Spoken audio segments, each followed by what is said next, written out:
वीरो मंगलम गोतम प्रभो मंगलम स्थूलिभद्राद्या जैन धर्मोस्तु मंगलम।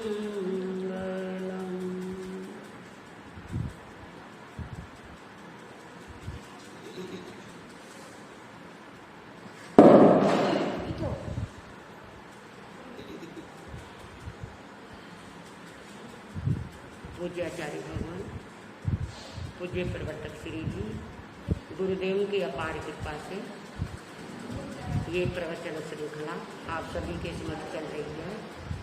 इस व्याख्यान माला में आप सभी लोग, सभी श्रोतागण को स्नेह और प्यार से लाभ ले रही हैं। आचार्य सोम परम सूरी, जिन्होंने मानव जीवन की 6 फलों की चर्चा दी है। मानव जीवन का पहला फल है, मानव जीवन का पहला फल है मनुष्य जीवन की दुर्लभता। दूसरा फल है जिनेंद्र पूजा। तीसरा फल है सत्मानुकंपा और चौथा फल है सुपात्र दान। सुपात्र दान की बहुत सारी वार्ताएं आपने सुनी है। सुपात्र दान में अभिदान है, औषध दान है, आहार दान है और ज्ञान दान है। आहार दान भी अवश्य है जीवन के लिए। अगर आहार दान आवश्यक है तो आहार दान के साथ औषधि दान और औषधि दान के साथ साथ ज्ञान दान और ज्ञान दान के साथ साथ अभिदान। आज हम कुछ अभिदान की वार्ताएं आपके समक्ष करेंगे। जैन धर्म में 2 प्रकार का धर्म आता है, एक सद्गृहस्थ का धर्म है और एक सर्ववृत्ति साधु का धर्म, जिसे हम आगार धर्म और अनगार धर्म कहते हैं। आगार धर्म ऐसा है जिसमें सभी जीवों के प्रति अभिदान दिया जाता है। और क्या अनगार धर्म में और आगार धर्म में कहीं न कहीं कोई छूट रखी गई है। अनगार तो सर्ववृत्ति अनगार होता है और उस अनगार में पृथ्वी काया से लेकर के तरस काया तक यानी 6 की 6 काया, पृथ्वी काय के जीवों की, आप काय के जीव यानी पानी के जीवों की हिंसा, अग्नि काय के जीवों की हिंसा और हवा के जीवों की हिंसा और वनस्पति के जीवों की हिंसा, 2 इंद्री वाले, 3 इंद्री वाले, 4 इंद्री वाले और 5 इंद्री वाले यानी 5 इंद्री वाले जीवों की। 5 इंद्री में भी कई तरह के जीव हैं। जलचर, स्थलचर है, खेचर है, उड़पुर है, भुजपुर है।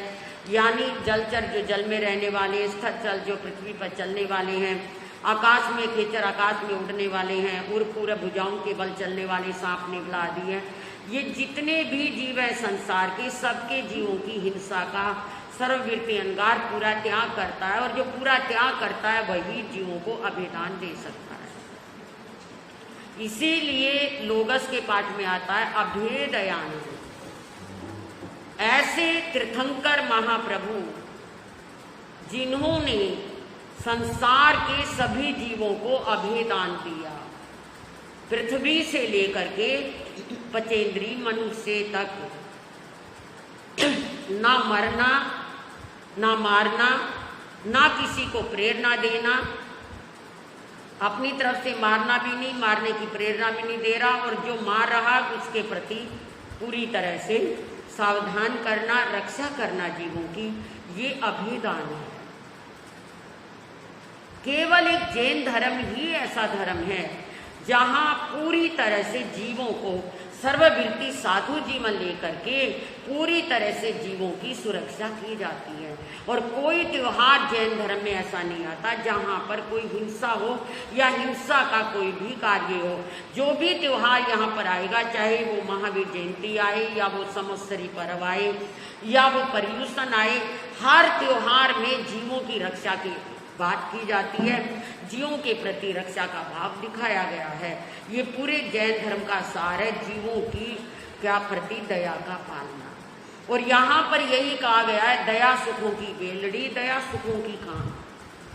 दया सुखों की बेलड़ी, दया सुखों की खान, अनंत जीव मुक्ति गए, दया तना फल जान। जिसमें दया आती है वही कर्म बंध से बच सकता है और जो कर्म बंध से बच सकता है वही मोक्ष का अधिकारी हो सकता है। तो इसलिए जीवों के प्रति पूरी तरह से करुणा का भाव आना, दया का भाव आना, अहिंसा का भाव आना, यही सबसे बड़ा क्या है, अभेदान। अभेदान के लिए सर्ववृत्ति जीवन सबसे अधिक अनिवार्य है। आप कहेंगे उससे क्या हो जाएगा? सबसे पहली बात है कि सब जीवों को अभिदान मिलेगा, ना हम किसी को सताएंगे, ना हम किसी को तड़पाएंगे, ना हम किसी को मारेंगे, ना हम मारने की प्रेरणा देंगे। अपने जीवन को सब प्रकार की हिंसा से बचा करके रखना, वही है अभेदान। और दूसरे शब्दों में यदि कहा जाए कि जब हमारा किसी जीव से ना राग रहेगा, ना द्वेष रहेगा, ना हम किसी की हिंसा करेंगे, तो फिर हमारा कर्म बंध भी नहीं होगा। जब हमारा कर्म बंद भी नहीं होगा तो हमारे पिछले कर्मों की निर्जरा हो जाएगी, और इसी प्रकार कर्मों की निर्जरा जब हमारी हो जाएगी तो हम अभेदान दे पाएंगे, और अभेदान के द्वारा एक दिन हमें मोक्ष भी मिल जाएगा। जब हमारे कोई कर्म बचेंगे ही नहीं तो हमारा मोक्ष भी हमारे पास होगा। ये जन्म मरण ये सब किसके कारण है? किसके कारण है? कर्म के कारण। सिद्ध आत्मा में और संसारी आत्मा में अगर कोई अंतर है तो एक ही अंतर है कि संसारी आत्मा कर्म सहित है और मोक्ष सिद्ध की आत्मा यानी मोक्ष में गए हुए आत्मा कर्म से रहित है। और वो रहित होती हुई एक दिन क्या है, ये भी मुक्त हो जाती है संसारी आत्मा। कर्म से कैसे मुक्त होगा? जब तक जीवों को अभिदान देगा, और जब जीवों को अभिदान देगा तो फिर कोई कर्म बंध का कोई रास्ता ही नहीं रहेगा। जब कोई रास्ता ही कर्म बंध का नहीं रहेगा, सब कर्म क्षय हो जाएंगे, तो फिर मोक्ष कहाँ बच जाएगा? फिर तो क्या सिद्धों जैसा जीव है, जीव सो ही सिद्ध हो। क्या कहा ज्ञानियों ने? सिद्धों जैसा जीव है, जीव सो ही सिद्ध होए, कर्म मैल का अंतरा बिरला बूझे कोई। ये कर्म मैल के कारण संसार में परिभ्रमण चल रहा है, और जितनी हिंसा होगी हमारे द्वारा उतना ही कर्म मैल होगा, और जितना कर्म मैल बढ़ेगा उतना ही संसार में परिभ्रमण बढ़ेगा, और जितना संसार में परिभ्रमण बढ़ेगा उतना ही जन्म और मरण बढ़ता चला जाएगा, और जितना जन्म मरण बढ़ता चला जाएगा हम कर्म में बंद करके मोक्ष से उतने ही दूर होते हुए चले गए। ये एक जैन सिद्धांत, और इसीलिए कई लोग कहते हैं हमें कि महाराज इतना कठिन और कष्टमय जीवन आप क्यों लेते हैं? कोई भी कार्य कठिनता के बगैर तो प्राप्त होता नहीं। आप पढ़ाई करो, आप क्या है कोई कमाई करो, आप घर का कोई कार्य करो, दुकान का करो, बिजनेस का करो, या क्या है कोई नौकरी लाइन का करो, सब में देखो जी कठिनाई तो आती है, मेहनत तो करनी होती है। अगर ये आत्मा जो जन्म जन्म से संसार में परिभ्रमण कर रहा है, ये आत्मा जो जन्म जन्म से संसार में भटक रहा है, भ्रमित हो रहा है, ये तभी संसार से छूट सकता है जब क्या है कठोरता के द्वारा कर्म मल से अपने आप को अलग कर दे, कर्म बंधन से अपने आप को अलग कर दे। और एक सीधा सा रास्ता है कर्म मल से रहित होने का, अभयदान। और जीवों को अभयदान तभी दिया जाता है जब व्यक्ति क्या है पूरी तरह से सर्ववृत्ति हो जाता है। कई बार हम साधु साध्वी श्रावक और गृहस्थ लोगों को एक बात कहते हैं कि भाई दया पालो, दया पालो। दया पालने का मतलब क्या? 24 घंटे के लिए या 12 घंटे के लिए साधु जैसा जीवन जीना।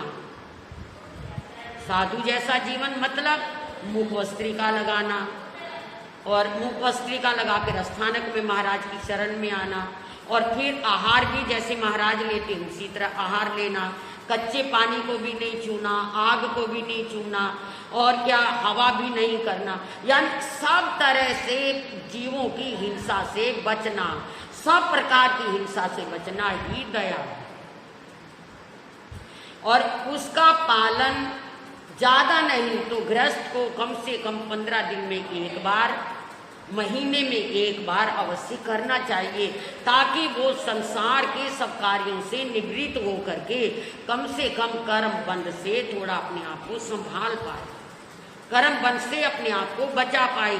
यूं तो संसार में कर्म बनते बनते चले जाते हैं, और जब कर्म तभी बनते हैं जब मन में कसाई आती।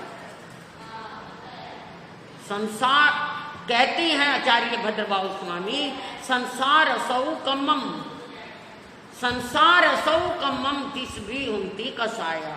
संसार में जो कर्म है वो कसाई के कारण है, और जितनी भी हिंसा होती है वो कसायों के कारण होती है। क्रोध के वश में आकर के, मान के वश में आकर के, माया के वश में आकर के, लोभ के वश में आकर के, या क्या है संसार के किसी भी कामना वासना के वश में आकर के हिंसा होती है। और जहाँ हिंसा होगी तो कर्म बंद होंगे, और जहाँ कर्म बंद होंगे वहाँ हमारा जन्म मरण बढ़ेगा, क्योंकि हमें उन कर्मों का बदला देना पड़ेगा। और वो बदला कब लेंगे? जब हम दोबारा जन्म लेंगे। और जन्म हम दोबारा क्यों लेते हैं? जब हमारे कर्म बंद होते हैं। और बदला हम किससे लेते हैं? कोई हमारा मित्र बन के बदला लेता है, कोई हमारा पति बनकर, कोई पत्नी बनकर, कोई माँ बनकर, कोई बाप बनकर, कोई बहन बनकर, कोई पड़ोसी बनकर, कोई रिश्तेदार बनकर, कोई सगा संबंधी बनकर, या कोई अनजान क्या है अचानक। यही सब रास्ते हैं कर्म बंद के, इन्हीं के द्वारा ही कर्म बंद होता है। जब हम ज्ञानी बन जाते हैं, जब हमारे जीवन में विवेक जाग जाता है, तो हमें कर्मों का पता लगता है कि कर्म 8 हैं, और उन 8 कर्मों से कैसे छुटकारा पाया जा सकता है ये भी हमें जानकारी मिलती है। क्योंकि कर्म कब बंधेंगे? जितने हम अज्ञानता में होंगे। और अज्ञानता कब आएगी? जब हमारे ज्ञान के ऊपर आवरण होगा, और जब ज्ञान पर आवरण होगा तो वो ज्ञानावरणीय कर्म होगा। क्योंकि हमें कुछ भी सूझ नहीं पाएगा, हम कुछ समझ नहीं पाएंगे कि क्या जीवन है, कैसा जीवन है, कैसे जीवन में जीना है, कैसे जीवन को बिताना है, कैसे ये सब करना है। ये हम तभी समझ पाएंगे जब क्या है हम ये जानकारी को ले पाएंगे। तो मेरा कहने का मतलब है कि हमें सबसे पहले जानकारी लेनी है, और जानकारी के लिए ज्ञानावरणीय कर्म से हमने अपने आप को बचाना है। ज्ञानावरणीय कर्म से तभी बचाया जा सकता है जब ज्ञान का आवरण हमारा कुछ कम होगा, दर्शन का आवरण हमारा कुछ कम होगा, हमारी श्रद्धा जागेगी धर्म के प्रति, जीवों की दया के प्रति, संसार में भटक रहे प्राणियों के प्रति। देखिए, जब मैं हमारे तीर्थंकरों का जीवन पढ़ती हूँ तो कई बार मेरे को शंका खड़ी हो गई, संदेह खड़ा हो गया कि जब भगवान ने करनी कर ली, तपस्या के द्वारा कर्मों का क्षय कर लिया और केवल ज्ञान हो गया, फिर केवल ज्ञान होने के बाद वो तीर्थ की स्थापना की उन्होंने, और भविष्य जीवों को क्या दिया? संदेश दिया, अपना उपदेश दिया, अपनी वाणी का दान दिया। क्यों दिया? उन्हें क्या जरूरत थी? क्योंकि केवल ज्ञान होने के बाद तो इतना असीम आनंद आ जाता है कि हमें कुछ भी करने की इच्छा ही नहीं रहती, कुछ क्या है बना करने की इच्छा नहीं रहती, तो फिर कहाँ इच्छा रहती है? लेकिन मैंने अपनी शंका के समाधान में कई जगह पढ़ा कि तीर्थंकर केवल ज्ञान प्राप्त होने पर, तीर्थ की स्थापना करने के बाद अपना वाणी का दान क्यों देते? जिनकी वाणी को प्रवचन, तीर्थंकर प्रवचन कहा जाता है। हम लोगों का तो साधारण व्याख्यान होता है, असली प्रवचन तो किसका होता है? तीर्थंकर प्रभु का होता है। वो क्या देते हैं? जीवों के प्रति सब जीवों के प्रति अनुकंपा का भाव। अरे ये संसार में रूल रही है, इतने इतने भव भ्रमण कर आए हैं, इतने इतने क्या है गतियों में भटक आए हैं, कम से कम इनको अब ये उपदेश लग जाए और ये जाग जाए, और ये क्या है कसायों से, विकारों से, हिंसा से क्या हो जाए? मुक्त हो जाए। ठीक है, हम दया भी करते हैं, पोषद व्रत भी करते हैं, व्रत भी करते हैं, सामायिक भी करते हैं, प्रतिकर्मण भी करते हैं। ये सब हमारे कर्म क्षय करने के साधन हैं, पर असली धर्म तो हमारा यही है कि हम अपने कसायों से जीवन को मुक्त करे। कसाय मुक्ति की मुक्ति रेव, कसायों से मुक्ति ही वास्तव में मुक्ति है। और वो मुक्ति कब आएगी? जब हमें बोध होगा, वरना तो हमें कसायों में ही पड़े रहेंगे, कसायों में रुलते और भटकते ही रहेंगे, कसायों में रुल भटक करके ही जीवन को खराब करते रहेंगे, हम कुछ भी नहीं कर पाएंगे। मेरे प्रिय श्रोतागण, कोशिश करो कि आपसे जीव हिंसा कम से कम हो। जैसा कि आचरण सूत्र के पहले ही क्या है अध्याय में आता है, और पहले अध्याय में आता है कि हे प्राणी, हे क्या संसारी व्यक्ति, तू किसी को नहीं मार रहा। पृथ्वी काय के जीवों को, आपकाय के जीवों को, तेव वायु वनस्पति के जीवों को, बेंद्री तेंद्री 4-5 इंद्री के जीवों को तू खुद नहीं मार रहा, बल्कि उनको नहीं मार रहा, तू खुद को मार रहा। तू उनको नहीं सता रहा, अपने आप को सता रहा। तू उनकी हिंसा नहीं कर रहा, स्वयं की हिंसा कर रहा। कारण क्योंकि उनको मारने से तू पहले मर जा। मैंने गुरु ग्रंथ को पढ़ा, गुरु ग्रंथ में आता है कि जो रतु लागे कापड़ा, जामा होई पलीत, जो रतु पीवे मानसा, उदकानु निर्मल चित। जो क्या है, अगर खून कपड़े के लग जाए तो वो कपड़ा हम गंदा कहते हैं और उसे फेंक देते हैं, मगर जो क्या है जीवों की हिंसा करते हैं, खाते हैं, मांसाहार करते हैं, तो उनका निर्मल मन कैसे बनेगा?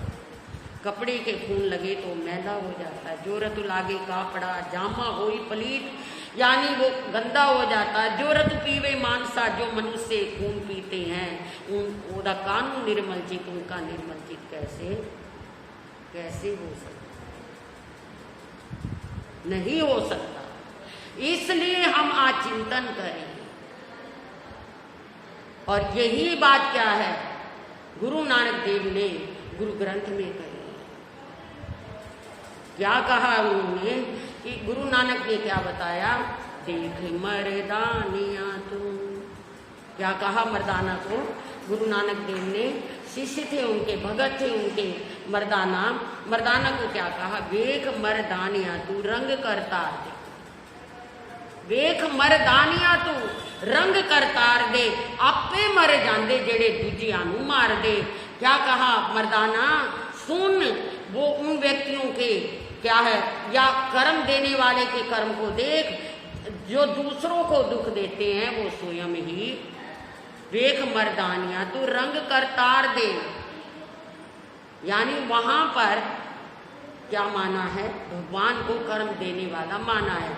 जैन धर्म में तो कर्म ही कर्म का क्या है बदला चुकाते हैं, लेकिन क्या है अन्य धर्म में करतार को, ईश्वर को, परमात्मा को माना। तो क्या कहा कि वेख मर्दानिया तू रंग करतार दे, आपे मर जाते जेड़े दूजियां नू मार दे। मारने की बात दूसरों को बाद में आएगी, पर वो खुद ही मरते चले जाते। जब हमसे रहा ना जाए, मजबूरी है, तो हम कुछ करें हिंसा का कार्य।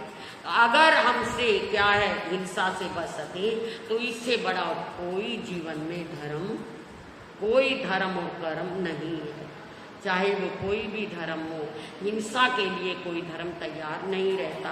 यहाँ तक कि कल आपने बकरा ईद को क्या है देखा और आई है, उसमें भी अनेकों बकरों को मारा जाता है, पर नहीं, मोहम्मद साहब ने कहीं कोई बकरा मरने की बात नहीं कही, कहीं भी कुरान शरीफ में हिंसा की बात नहीं आती।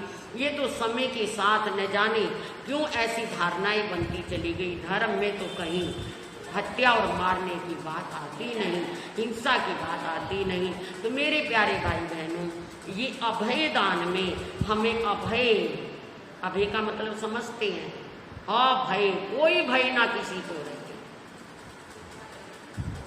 कोई अभय, कोई भी भयभीत ना हो। उत्तराधीन सूत्र में संजय राज ऋषि का एक अध्याय आता है। संजय जो राजा थे वो शिकार के बहुत शौकीन थे, बहुत शौकीन थे। संजय राजा शिकार करते थे और जंगलों में क्या है सुबह से शाम तक सैकड़ों हिरणों को अपने बानों से बींध डालते थे। ये रूटीन था, ये क्रम था संजय राजा का। एक दिन वो फिर क्या जंगल में शिकार खेलने गए और क्या है, उन्होंने हिरणों के झुंड को भागते देखा और देखकर उन्होंने बाण चला दिए। बाण लगने पे हिरण भागते भागते जंगल में ही तप करने वाले, तपस्या में लीन गर्दभाली मुनि ध्यानास्त थे। वो हिरण, बाण से बिंधे हुए हिरण, कोई हिरनी, बच्चे को जन्म देने वाली हिरनी, ऐसे मुनि गर्दभाली के चरणों में आ पड़े। उनको ढूंढते हुए संजय राजा जब क्या है खोजते ढूंढते गर्दभाली मुनि तक पहुंचे, एकदम अवाक रह गए। अरे ये क्या? इसका मतलब ये सारे हिरण मृग मुनि के थे और मैंने इनको मार डाला। लगता है मुनि अभी आंखें खोलेंगे, मुझे शाप दे डालेंगे और मार डालेंगे। चरणों में गिर गया संजय राजा। गर्दभाली मुनि के, मुझे अभयदान दो, मेरी रक्षा करो, मुझे प्राणदान दो मुनि। इस प्रकार से विनती कर रहा है कौन? संजय राजा। कैसे? बात लंबी है कल, क्योंकि कल हमारा रक्षाबंधन का दिन है, अभयदान का दिन है। रक्षाबंधन में जैन धर्म में क्या क्या हुआ, कैसे हुआ था, और सनातन और हिंदू धर्म में और क्षत्रिय धर्म में भी रक्षाबंधन का बहुत बड़ा महत्व है। ये आने वाली पूर्णिमा, श्रावण पूर्णिमा या नारियल पूर्णिमा, कई नाम है इस पूर्णिमा के, जो क्या है आती है। कल आपको ये सब बताया जाएगा। और संजय राजा का वर्णन गर्दभाली मुनि के चरणों में गिरा है, कैसे आएगा आप सब सुनेंगे। धन्यवाद सभी श्रोतागणों को, बहुत शुभकामनाएं हैं। इन्हीं शब्दों के साथ विराम लेती हुई आज कोशिश करें, इतवार का दिन है, इतवार के दिन में हम झूठ बोलने का त्याग करें, कम से कम झूठ बोला जाए, कम से कम ऐसा ध्यान रखेंगे। श्री चत्तारी मंगलम, अरिहंता मंगलम, सिद्धा मंगलम, साहू मंगलम, केवली पणतो धम्मो मंगलम। चत्तारी लुगुतमा, अरिहंता लुगुतमा, सिद्धा लुगुतमा, साहू लुगुतमा, केवली पणतो धम्मो लुगुतमा। चत्तारी शरणम पवज्जामि, अरिहंते शरणम पवज्जामि।